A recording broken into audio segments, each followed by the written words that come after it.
Coucou à tous, merci d'être connectés avec moi ce soir, cet après-midi. Ça dépend de votre position géographique, c'est la guêpe.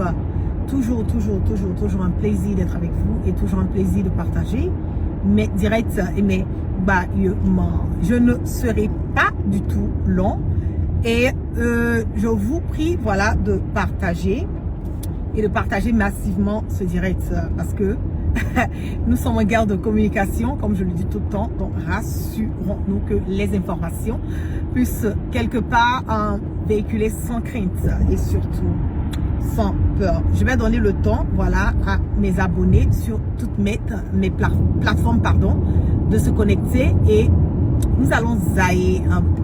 Qu'est-ce qui se passe au niveau de Paris? Quel on est avec Ouattara? Pourquoi est-ce que le séjour de Ouattara prend assez de temps?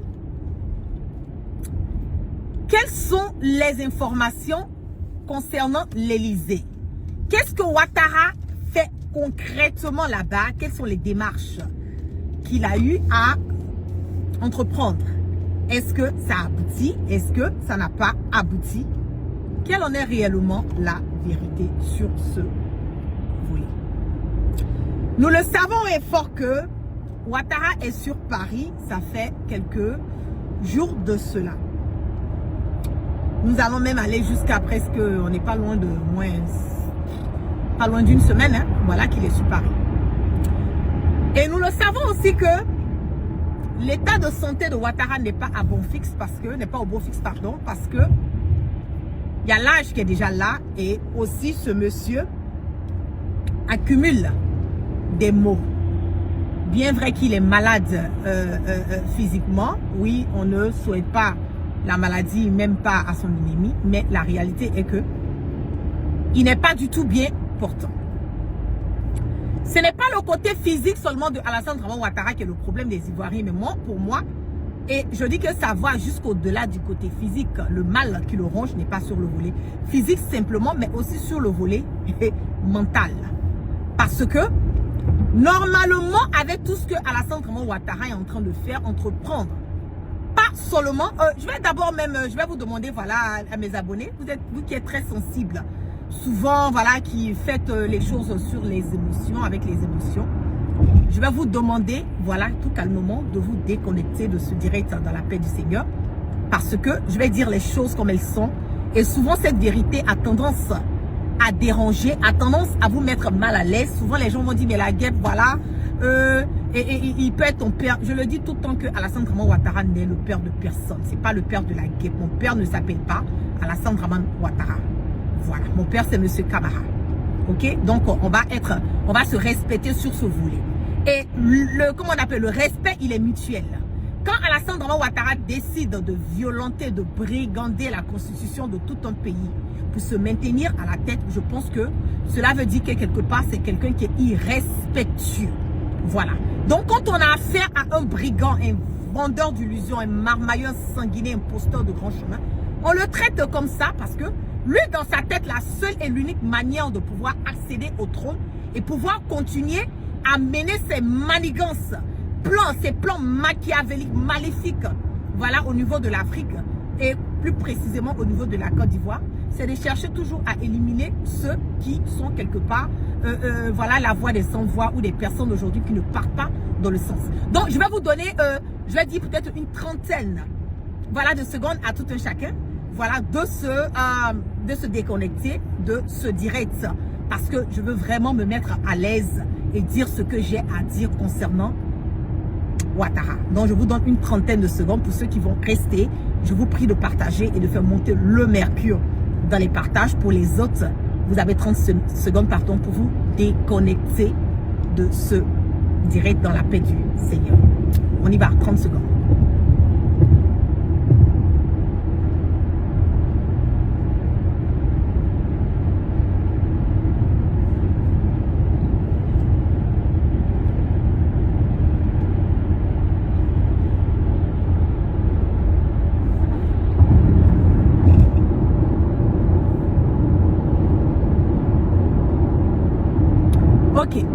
Donc, je considère que les personnes, voilà, qui sont restées sont des personnes qui veulent entendre, qui veulent réellement savoir ce qui se passe en ce moment et à ce instant T. Pour ceux qui vont nous prendre, voilà, en marche sur le direct, pour mes abonnés qui sont là, je vous demande de leur dire qu'ils peuvent tout simplement se déconnecter. Qu'est-ce qui se passe? Je l'ai dit haut et fort que Ouattara est dans une posture aujourd'hui où il a le dos au mur. Il a le dos au mur sur tous les volets. Ouattara a été lâché, il a été humilié. Pas seulement par la France, mais il a été humilié. Voilà. Par le fait que les autres pays aujourd'hui de l'AES, quand je parle de l'AES, je parle du Mali, du Burkina et du Niger, ont démontré par A plus B que Ouattara n'est rien, il vaut rien, il ne sera jamais rien et il ne peut rien créer au niveau de l'Afrique. C'est ça aussi qui est la vérité.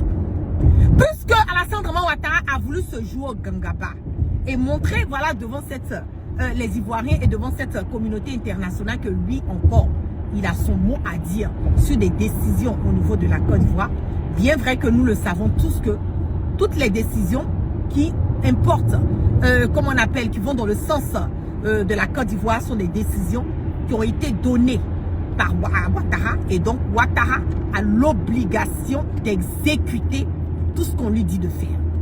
Il a voulu se jouer un tout petit peu, voilà, au Gangaba, comme je l'ai dit earlier, qu'il a voulu montrer que non, c'est lui qui peut dire à la France de quitter le territoire ivoirien et que c'est lui qui prend cette décision. Mais Emmanuel Macron est venu encore contredire les dires de Ouattara et aller au-delà de ça en lui disant que eux-mêmes, ils ont imposé et ils ont demandé ce qu'ils veulent que réellement la Côte d'Ivoire puisse faire. Donc on est clair, net et limpide que Alassane Draman Ouattara est un exécuteur, c'est pas un leader, c'est un follower, c'est un suiviste, c'est un lèche-boss, c'est un sous-préfet dérivé de la France qui continue à passer par des voies et moyens pour pouvoir encore, malheureusement, vouloir sécuriser son 4e mandat anticonstitutionnel qui risque malheureusement, et je suis sûre et certaine que ça a toujours été comme ça, puisque c'est la routine de Ouattara, de la barbarie de Ouattara au niveau de la Côte d'Ivoire, à continuer toujours à éliminer, à continuer à perturber la quiétude, violenter les Ivoiriens. Et encore, son but recherché, c'est de traumatiser le peuple ivoirien. Qu'est-ce qui se passe? Après tout ce brouhaha, tout ce qui s'est passé au niveau, Ouattara est parti en France. En ce moment, il est interné, voilà, dans un hôpital au niveau de la France. Et qui est encore une honte pour lui parce que moi, je ne peux pas comprendre que 1, 2, 3, ces dirigeants puissent prendre l'argent du contribuable, brûler, voilà, le kérosène, mettre dans l'avion présidentiel et aller se coucher en France pour pouvoir avoir accès à des soins adéquats pendant que eux-mêmes, ils peuvent créer toutes ces, comment on appelle, créer des hôpitaux ou des cliniques, voilà, pour que tout le monde puisse en bénéficier. Mais bref, nous savons toujours comment est-ce que Ouattara opère. Il arrive en France, il est malade. Au lieu de rester tranquille, il est encore dans son djabou. Il a nommé tout récemment Patrick Hachi parce que c'est pas parce qu'il a envie de nommer Patrick Hachi.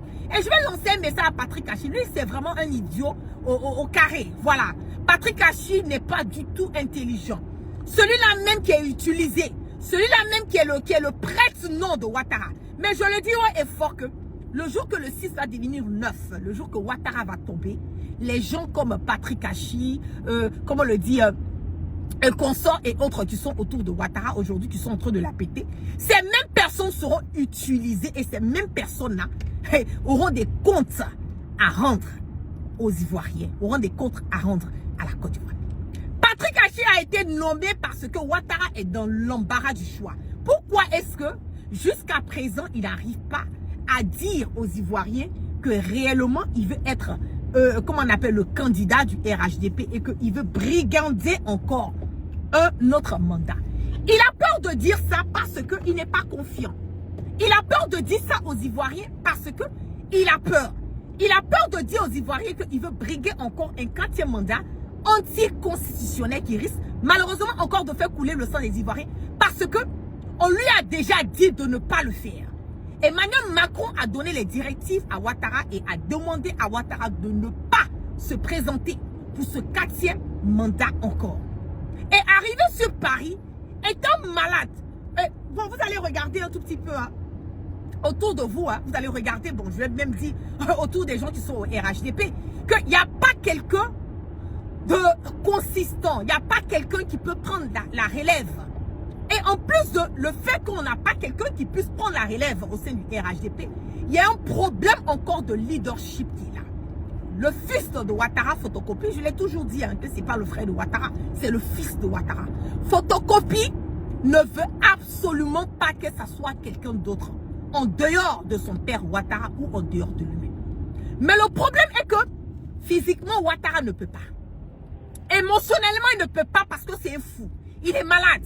Mentalement, Alassane Dramane Ouattara n'a pas ses facultés qui sont mises en place. Physiquement, Photocopie ne peut pas. Il ne peut pas. Il a une opération à faire. Il a déjà fait des opérations. Il doit repartir encore en France pour des problèmes de santé. Et mentalement, j'ai déjà fait un cassement de papo là-dessus. Je vous ai dit que ce monsieur a tellement fait couler et continue tellement de faire couler le sang des Ivoiriens qu'il n'est pas apte. Physiquement, bien vrai, mais mentalement à pouvoir gérer. Tout ce que Photocopie sait faire, c'est de donner les ordres à arrêter les Ivoiriens en plein milieu de la nuit, à faire comment on appelle, des arrestations, voilà, dans des craqués, voilà les opposants. Oui, il est fort dans ça, mais à part ça, il n'y a rien d'autre. Donc Ouattara se retrouve encore le dos au mur. Lui-même physiquement, il ne peut pas. Mentalement, il est fatigué. Son fils encore physiquement, il ne peut pas. Mentalement aussi, il est fatigué. Patrick Achille ne fait pas le poids. Il n'y a personne au sein du RHDP que Ouattara peut chercher à mettre pour sécuriser ses arrières. Donc il part en France. Étant malade, étant couché sur un lit d'hôpital, Ouattara part en France et demande maintenant une audience à Emmanuel Macron pour pouvoir l'aider à cautionner, à valider, à supporter son 4e mandat. Depuis Ouattara arrivé en France, il ne fait qu'appeler Emmanuel Macron. Emmanuel Macron lui a dit qu'il n'a pas le temps de Ouattara. Parce qu'en ce moment-là, la France même est elle-même dans ses propres problèmes. C'est ça aussi qu'est la vérité.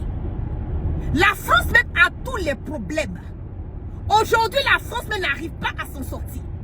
Tout a été coupé. Je vous ai dit que la France n'est rien. La France n'est rien sans les Africains. Les biens et les ressources aujourd'hui de l'Afrique qui sont restés, qui sont utilisés par les Africains, par les fils dignes comme les Maliens, les Burkinabés et les Nigériens. Aujourd'hui, la France se retrouve en perte de vitesse. Elle n'arrive pas à même payer, comme on appelle d'autres personnes, des fonctionnaires au niveau de la France. Il n'y a plus de liquidité, que ce soit en Côte d'Ivoire, les banques aujourd'hui. On peut te dire que tu as 2 ou 3 millions dans ton compte, mais quand tu es prêt à aller même prendre 1 million dans tes 2 millions, on te dit qu'il n'y a pas de liquidité. Donc c'est tout juste des chiffres. La France même se cherche. Donc Alassane Dramane Ouattara, tellement Emmanuel Macron même on a marre de ce vieux-là. Il part demander encore l'audience pour pouvoir rencontrer Emmanuel Macron. Emmanuel Macron lui a dit, ben, il dit franchement, en ce moment-là, moi-même ces choses sur moi, je ne peux pas. Ce qui concerne ton 4e mandat là, nous n'en peut pas valider ce 4e mandat. Le 3e mandat, tu nous as dit que c'est parce qu'au départ, Ouattara a dit qu'il n'allait pas faire un 3e mandat. N'est-ce pas? Il a voulu mettre Amadou Gon Coulibaly, il a mis Amadou Gon Coulibaly malgré le fait qu'il connaissait très bien l'état de santé de Amadou Gon Coulibaly. Il savait que la pression n'était pas du tout bonne pour Amadou Gon Coulibaly. Mais comme Alassane Dramane Ouattara ne pense qu'à ses intérêts, il s'en fout de l'état de santé de qui que ce soit. Tant que lui là, il peut puiser en toi. Tant qu'il peut, comme on le dit, il peut te sucer jusqu'aux os et avoir ce qu'il veut là. Il en a que dalle de ton état de santé. Il savait très bien que l'état de santé d'Amadou Gon Coulibaly n'était pas à bon point.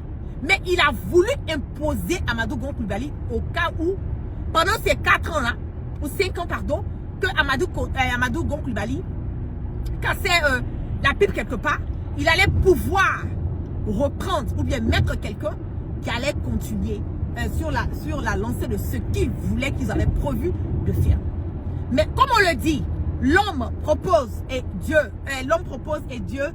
dispose. Cela n'a pas été le cas et Amadou Gon Coulibaly, malheureusement, a perdu la vie parce que Alassane Draman Ouattara n'a pas voulu que Amadou Gon Coulibaly reste en France après cette opération, voilà, qui était vraiment, comme on le dit, très délicate, où ce monsieur était entre la vie et la mort. Ouattara n'a pas voulu laisser ce monsieur, malgré le fait que les médecins ont dit à Amadou Gon Coulibaly de ne pas rentrer. De ne pas rentrer en Côte d'Ivoire jusqu'à ce qu'il soit complètement guéri. Alassane Draman Ouattara a mis la pression sur Amadou Gon Coulibaly en disant que non, il peut venir et que voilà, il aura accès à des soins en Côte d'Ivoire, on va le suivre, voilà qu'il n'y a pas de problème. Le monsieur est venu même pas une semaine. Il a cassé la pipe. Donc aujourd'hui là, Alassane Draman Ouattara est en train de demander, il est en train de quémander audience. Il est en train de quémander audience à Emmanuel Macron. Le petit dit qu'il n'est pas prêt. Il y a eu cette histoire de troisième mandat là. Parce qu'il y a eu une situation, tu nous as dit non, voilà. Ça allait mettre le pays dans une instabilité. Non, on a accepté. Mais le quatrième mandat là, nous on n'est pas prêt. Il faut mettre le nom des gens là sur la liste.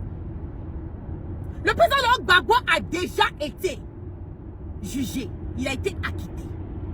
Pourquoi Ouattara refuse de mettre le nom du président Laurent Gbagbo sur la liste? Sous prétexte que quoi? Que ce monsieur a eu une condamnation de 20 ans au niveau de la Côte d'Ivoire. Mais cette condamnation de 20 ans là, au niveau de la Côte d'Ivoire, ce sont les mêmes faits qui ont été jugés encore plus au niveau de la CPI. Donc, pourquoi cette condamnation-là, elle n'a pas d'effet? Voilà, cette condamnation n'a aucun but d'être là parce que le président Laurent Gbagbo a déjà été jugé. Tout ce que Ouattara est en train de se plaindre là, le président Gbagbo a été jugé à la CPI. Donc Ouattara ne peut pas venir nous dire que la décision de la CPI là, c'est une décision que lui ne peut pas valider. Parce que si c'est une décision qu'il ne peut pas valider, il aurait dès le départ jugé le président Laurent Gbagbo en Côte d'Ivoire au lieu de l'emmener à la Cour pénale internationale. S'il l'a emmené là-bas, c'est parce que il a trouvé que cette cour-là pouvait juger le président Laurent Gbagbo dans la légitimité des droits et que cette cour allait vraiment faire ce qu'elle a fait et puis s'il devait être condamné, il allait être condamné, s'il devait être libéré, il allait être libéré. Mais le fait d'avoir envoyé le président Laurent Gbagbo à la CPI là, Ouattara n'avait pas fait le programme que le président Laurent Gbagbo allait revenir. Pour lui là, il partait, il allait Diouf là-bas, il n'allait pas revenir. Mais je le dis encore que nous avons notre plan, Dieu a son plan, par la grâce de Dieu, le président Laurent Gbagbo est revenu. Donc il faut qu'il mette le nom du président Laurent Gbagbo sur la liste électorale. Il y a le deuxième volet encore, Guillaume Soro. Le problème de Guillaume Soro, je vous dis, prêtez attention à ce que je suis en train de vous dire. Les infos directes depuis Paris. Le président Macron a dit à Ouattara que cette histoire de Guillaume Soro là, s'il n'arrive pas là, ça va lui créer des problèmes parce que eux là, ils ne peuvent plus mettre leur bouche d'affaires de Guillaume Soro. Ils disent que le problème de Guillaume Soro là, c'est parti juste devant la cour africaine là-bas. On a trouvé que c'est un problème sur le volet politique. Toutes les accusations qui ont été faites à l'encontre de Guillaume Soro, c'est sur le volet politique. La France, à un certain moment donné, ont demandé à Guillaume Soro de quitter. Il est parti. Il a quitté la France. Donc aujourd'hui là, si nous nous basons sur toutes ces décisions, et Macron l'a dit à Ouattara que il ne peut pas accepter un 4e mandat. Il faut que Ouattara trouve quelqu'un pour mettre à la place. Et Ouattara ne veut pas mettre quelqu'un parce que il a peur. Il y a un problème de la CPI. Vous écoutez très bien ce que je suis en train de vous dire. Il y a un dossier au niveau de la CPI contre Ouattara. Et le dossier de la CPI qui a été déposé là.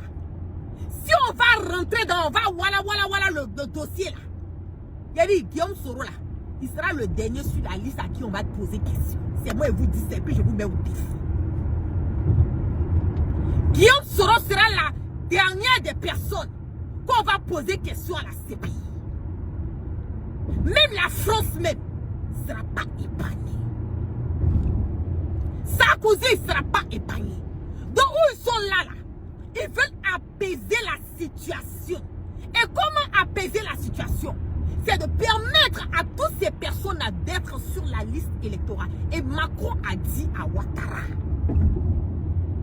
que la France ne peut plus cautionner son mandat, son 4e mandat, il veut faire là.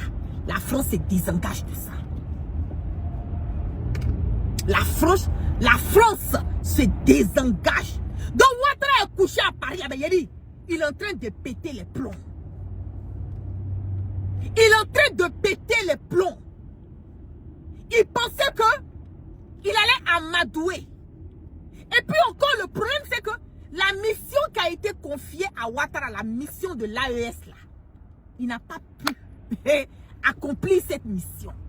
Il n'a pas pu emmener l'AES à ne pas quitter la CEDEAO. Il n'a pas pu déstabiliser le Mali. Il n'a pas pu déstabiliser le Burkina. Il n'a pas pu déstabiliser le Niger. Leur base, leur, comment on appelle, militaire, qu'ils avaient décidé d'aller au Niger pour aller combattre, pour refaire revenir, pour libérer Bazoum là. Leur contingent là, c'est resté où? C'est sur la route encore. C'est pas allé quelque part. Ils ont tchatché jusqu'à les Maliens n'ont pas bougé des notas. Les comment on appelle, les Burkinabés n'ont pas bougé des notas. Les Nigériens sont restés sereins. Donc quand Emmanuel Macron, il s'assoit là, et puis il fait le calcul, il regarde là, il voit qu'aujourd'hui là, l'uranium est quitté dans sa main, l'or est quitté dans sa main, le pétrole est quitté dans sa main. Aujourd'hui là, l'Afrique de l'Ouest là, il n'y est pas. Le Ghana aujourd'hui, le Ghana là, sont en train de s'allier en ce moment avec l'AES. Donc, Alassane Draman Ouattara là, il n'a plus de poids. Abana c'est fini, c'est Pérou. Abana Pérou, il n'a plus de poids. Il n'a plus de poids. Et comme la France, et Emmanuel Macron sait que la France a encore ses intérêts. Même, comment on appelle, Bouygues là. Vous savez que la Côte d'Ivoire doit de l'argent à Bouygues. La Côte d'Ivoire doit des milliards. Ils n'ont pas payé. Donc, en ce moment-là, la dette de la Côte d'Ivoire, je ne sais même pas. Comment on va expliquer même quoi? Quand Emmanuel Macron regarde tout ça, il dit non. Il dit ça là. Si ce gars-là, il fait un autre mandat là, la France en est foutue. Donc, il ne veut même pas de Ouattara. Donc, Ouattara est couché à Paris, les malades là. Au lieu de se focaliser là, sur sa maladie là. Je l'ai dit, je dis moi la maladie, je ne souhaite pas la maladie à quelqu'un parce que tout le monde peut tomber malade. Je ne souhaite pas. Il n'a qu'à se focaliser sur sa maladie. Mais malade mentale là, c'est les mauvais trucs qu'ils ont fait là. C'est ça qui est dans leur Congolo là, puis ça passe pas. Il n'a qu'à se focaliser là-dessus. Il est en train de demander pardon. Il passe par toutes les voies et moyens pour que Mme Macron puisse le recevoir. Ça passe pas. Le petit, le El Impolito. C'est comme ça, Mme Macron, moi je l'appelle le El Impolito. Il s'en gabat de Ouattara. Il dit qu'il n'a pas le temps des bêtises de Ouattara. Donc Ouattara est calé là-bas là. Il ne peut pas rentrer pour le moment. Hein. Il est en train de continuer à demander pardon à Mme Macron de le recevoir. Parce que lui là, sa vie là, c'est dans la main de Mme Macron. Quand Mme Macron dit saute là, il saute. Quand il dit couche, il se couche. Quand on n'a qu'à s'asseoir par terre, il s'assoit par terre.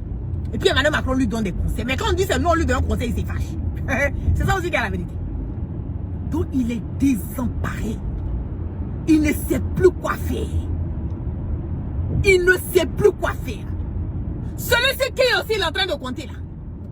Son fils là, la fiole. La fiole aussi, ça va pas. C'est Baouré. Lui aussi là, il n'arrive pas à s'en sortir. Il est malade. Il est malade aussi. Donc en ce moment là, c'est qui vont mettre. C'est pour ça que Ouattara ne peut pas se décider. Parce que Macron dit qu'il n'est pas prêt pour Ouattara. Il va mettre qui? La fiole aussi dit que si ce n'est pas lui la fiole, ou bien son papa Ouattara, lui aussi n'est pas prêt pour quelqu'un d'autre. Donc voilà ça où on est à Zarakata dans l'affaire là. On est à Zarakata dans l'affaire là. Le Morodi ne veut pas te recevoir. Tu dis tu ne veux pas partir. Et ils ont dit à Alassane Draman Ouattara que cette fois-ci là, on lui a dit de ne pas faire le 4e mandat. C'est la partie là même qui m'a intéressée, qui a été très intéressante pour moi dans les informations que j'ai reçues depuis l'Élysée. Ils ont dit à Alassane Dramane Ouattara que si le sang des Ivoiriens ou les Ivoiriens se lèvent à cause de son 4e mandat là, la France ne sera pas du tout là pour lui apporter le soutien. Il va assumer. Ils ont été clairs. Hein? Si le sang des Ivoiriens coule pour un 4e mandat de Ouattara qu'on lui a dit de ne pas faire, il s'entête à le faire. Les retombées là. Déjà, mais il a un dossier à la CPI. Donc les retombées de ça là, il n'a qu'à être prêt à assumer. La France a été nette, claire et limpide. Hein? Nette, claire et limpide à Ouattara. Donc où il est là, il va faire comment? Il va faire comment? Comment il va gérer la situation du moment où, à part la France, personne. Personne ne le soutient. La France aussi dit qu'elle n'est pas prête. Il est seul maintenant. Chute libre. Il est seul aujourd'hui face à son destin. C'est pour ça qu'il est calé en France d'abord. Il ne veut pas rentrer depuis. C'est audience qu'il est en train de chercher. Hein. Il demande partout. Il est en train de taper toutes les personnes qu'il peut taper là. Tous les anciens, les gens qui sont autour de Macron là. Sa femme aussi en train de lancer les coups de fil. On appelle ici sa cousine, on appelle tel truc. Pardonnez, il faut qu'on reçoive mon mari, il faut qu'il parle. Parce que depuis que Mme Macron a cassé le papo de Ouattara pour dire non, ce sont eux qui ont donné les consignes à Ouattara de faire. Il y a eu depuis là, Ouattara a pété les plombs. Je vous avais dit qu'il partait en France. Je vous avais dit. Bon, maintenant il est là. Certes, il est malade, il est couché. Mais dans le même temps, là, il ne veut pas rentrer tant qu'il n'a pas eu audience avec Ouattara, avec Emmanuel Macron. Et Macron est sur ces choses. Jusqu'à ce moment-là, il n'a pas encore accepté de recevoir Ouattara. Il n'a pas encore accepté. Il n'a pas encore accepté de recevoir Ouattara. Et le conseil que je lui dis là, le conseil que j'ai donné à Ouattara, il a dit, s'il veut insister, il veut persister dedans, ceux qui l'ont mis là, c'est eux-mêmes qui vont le chuter. Parce qu'aujourd'hui, là, Ouattara ne peut pas arranger. Il ne peut pas sécuriser les intérêts de la France. C'est impossible. Vous allez dire pourquoi? Il ne peut pas parce qu'il n'a pas de poids. Ouattara n'a pas de poids. En ce moment-là, il est en train de... Il marche sur un fil. En ce moment-là, Alassane Dramane Ouattara, là, je le dis haut et fort, à qui veut l'entendre, oh ah, il marche sur des pincettes. C'est que il ne sait même pas quel pied il va déposer pour ne pas que ça fasse bim. Donc si vous voyez depuis là, il ne veut pas confirmer sa candidature. C'est parce qu'encore il continue de négocier la France. Parce que lui-même il sait que son 4e mandat là, ça ne peut pas partir tant que son 4e mandat il veut se présenter, forcer le sang des Ivoiriens vont couler. Et si le sang des Ivoiriens coule là, il faut qu'il ait la France pour lui apporter le soutien. Il faut qu'il ait la France pour dire, ah voilà, non, c'est ça, ce sont les opposants au pouvoir. Mais maintenant, la France a dit qu'elle est plus prête pour lui. États-Unis, on n'en parle pas. Ici, là, nous, on n'en a rien à foutre avec lui, on le chie, là. C'est ça, on s'en gabat de lui. Donc, maintenant, là, c'est quel allié il a? Quel allié il a? Il n'a personne. Est-ce qu'il va s'entêter à vouloir, malgré les risques, malgré ce qu'on lui a dit là, est-ce qu'il va vouloir prendre le risque de vouloir se présenter pour ce 4e mandat? C'est à lui de voir. C'est à lui de voir s'il va vouloir prendre le risque de se présenter pour un 4e mandat. C'est ça qu'on regarde. Malgré le fait qu'on lui a dit de ne pas faire, est-ce qu'il va vouloir le faire? Il s'engage à le faire. Je le dis haut et fort que les élections de 2020, Ce n'est pas 2025. 2020 là, c'est pas 2025. Ce que les Ivoiriens ont accepté, ont cautionné, ont validé en 2020 là, c'est pas pareil que 2025. C'est à cause de cette désobéissance civile là qu'ils ont tué Ahmed Bakayoko. Parce qu'Ahmed Bakayoko,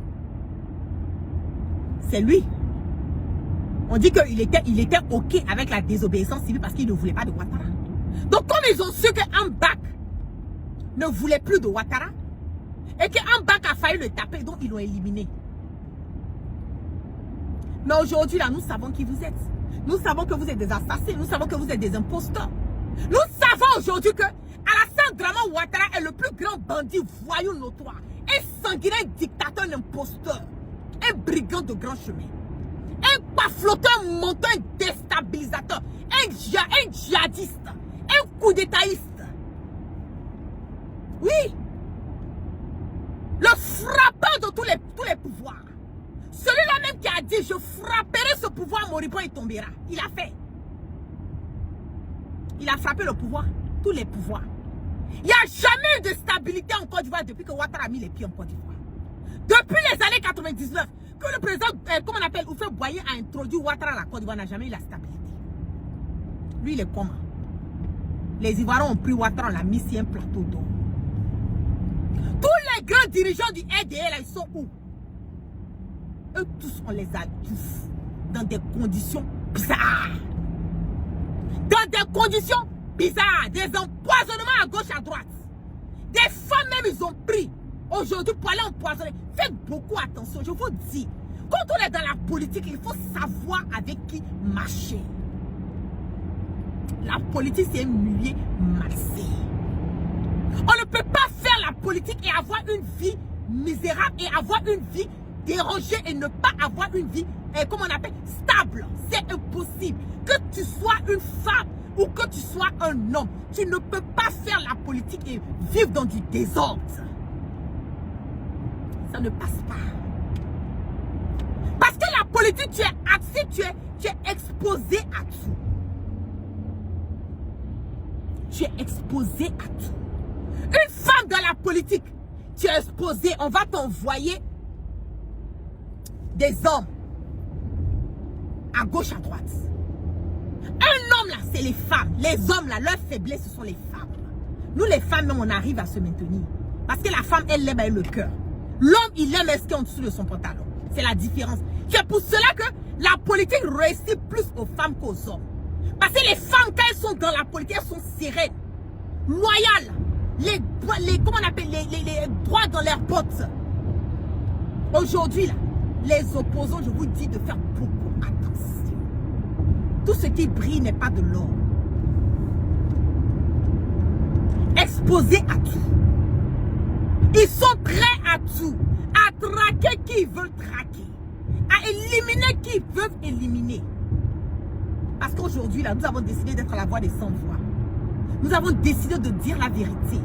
Nous avons décidé de faire des éveils de conscience.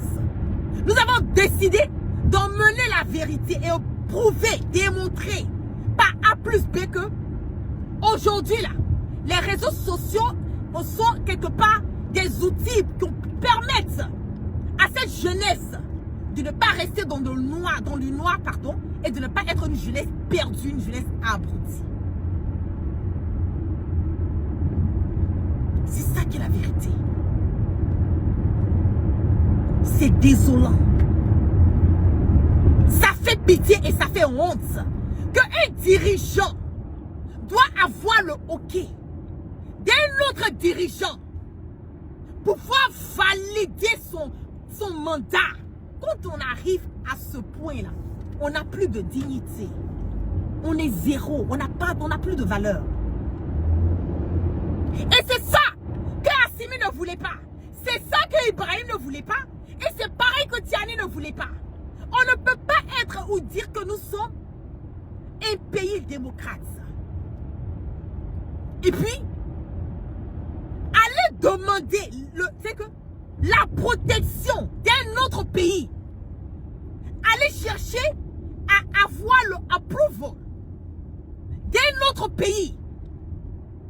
Avant de pouvoir être rassuré qu'on peut aller violenter intimider, menacer d'autres peuples.